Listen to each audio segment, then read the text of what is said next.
สวัสดีครับตอนนี้นะครับผมก็นะครับอยู่ที่สวนสาธารณะแห่งใหม่นะครับเขตบางขุนเทียนนะครับชื่อสวนเทียนทะเลพัฒนาพฤกษ์พิรมย์นะครับตรงนี้นะครับก็เป็นผังนะครับของสวนนะครับก็มีสนามวิ่งสนามจักรยานนะครับสนามเด็กเล่นรวมถึงสนามที่ให้น้องๆหมานะครับเข้ามาเล่นกันได้นะครับที่นี่ก็มีป้ายชัดเจนนะครับสำหรับปั่นจักรยานวิ่งจ็อกกิ้งนะครับก็สวนสำหรับสุนัขนะครับลานกิจกรรมต่างๆนะครับอันนี้คือบรรยากาศโดยรอบนะครับโอเคเลยทีเดียวนะครับแล้วก็วันนี้นะครับจะบอกว่าอากาศดีมากนะครับอุณหภูมิช่วงเช้าอยู่ที่ประมาณ22องศาเซลเซียสนะครับก็จะเห็นผู้ใหญ่นะฮะน้องๆนะครับนักกีฬามาออกกำลังกายกันนะครับต้นไม้นะฮะเพิ่งปลูกได้ไม่นานนะครับสวนนี้เพิ่งเปิดมาเมื่อต้นปีที่ผ่านมานะครับก็ถือว่านะครับต้นไม้กำลังโตนะฮะคิดว่าสักพักนะครับน่าจะดีขึ้นนะครับร่มรื่นขึ้นนะครับส่วนตัวผมเองก็วิ่งมาแล้วนะครับ10 กิโลเมตรนะครับก็จบการวิ่งก็คือมาเดินนะฮะถ่ายคลิปวิดีโอชมสวนนิดหน่อยนะครับเดี๋ยวจะพาไปดูที่สนามสำหรับวิ่งนะครับตัวนี้ก็วิ่งได้นะครับแต่ก็ถือว่านะครับพื้นก็ยังแข็งนิดนึงนะครับจะมีพื้นที่เป็นลาดยางนะครับแอสฟัลต์นะครับอยู่ในอีกพื้นที่หนึ่งนะครับเดี๋ยวจะพาไปนะครับ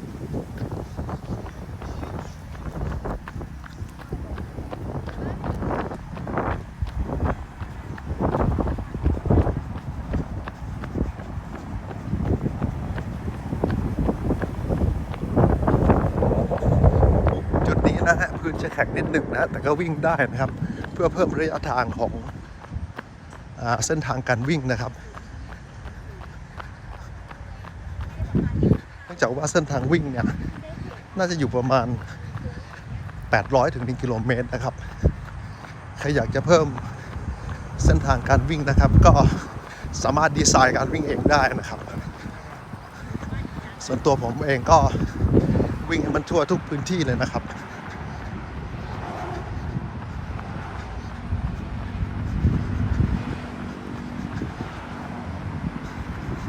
ยูเทิร์นตรงนี้เลยนะครับ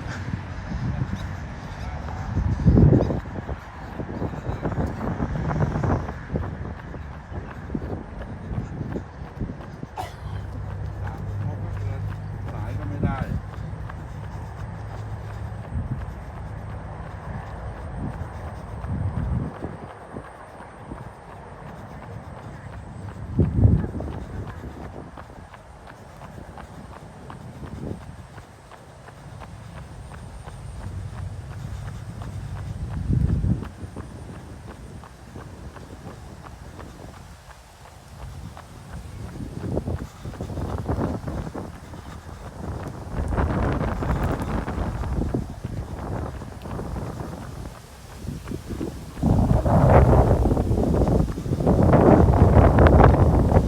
เช้านี้นะครับ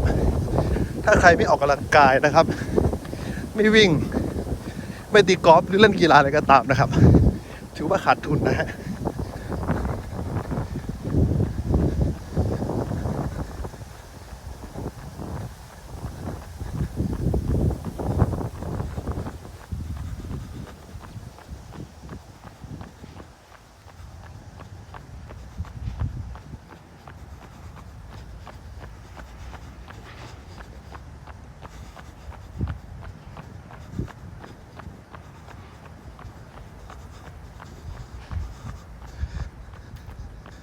จะให้ดูนะครับ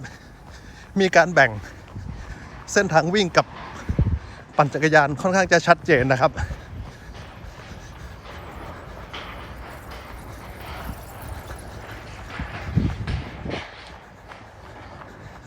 โอเคครับอยู่ตรงนี้ก่อนนะเดี๋ยวจะให้ดูรอบๆสวนนะครับว่าเส้นทางวิ่งเส้นทางปั่นจักรยานเป็นยังไงนะครับ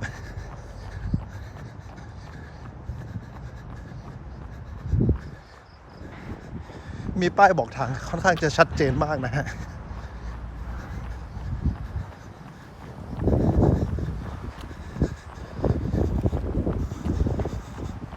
โ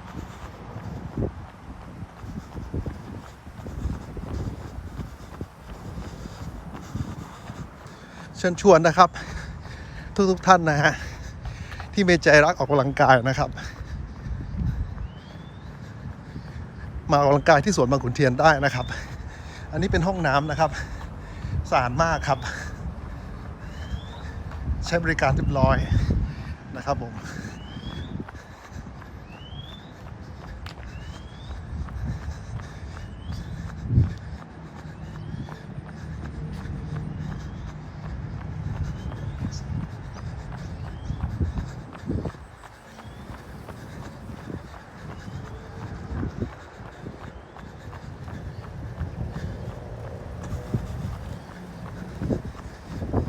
ผมจะหยุดที่ตรงนี้ก่อนนะครับ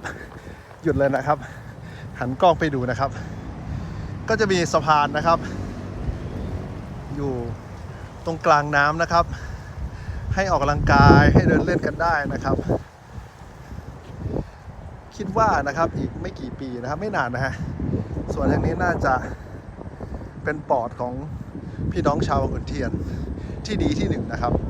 ต้นไม้นะครับเริ่มโตนะฮะต้นกงกลางต้นมะพร้าวต้นอะไรเยอะแยะไปหมดเลยนะครับก็เพิ่งปลูกมานะครับเชิญชวนนะครับให้มาออกกำลังกายกันนะครับโอเคเลยทีเดียวนะครับย้ำนะฮะเช้านี้ถ้าใครไม่ออกกำลังกายนะครับรีบตื่นขึ้นมานะครับเดี๋ยวคุณจะขาดทุนนะฮะอากาศดีมากนะฮะอุณหภูมิณตอนนี้ก็ยัง22-23 องศาเซลเซียสอยู่เช่นเดิมนะครับเชิญชวนนะครับ CL Running Team ด้วยนะครับมีเวลานะครับเชิญนะฮะที่บางขุนเทียนนะครับวันหยุดก็ได้นะครับจะปั่นจักรยานก็ได้นะครับโอเคนะครับงั้นจบแค่นี้ก่อนนะครับสวัสดีครับ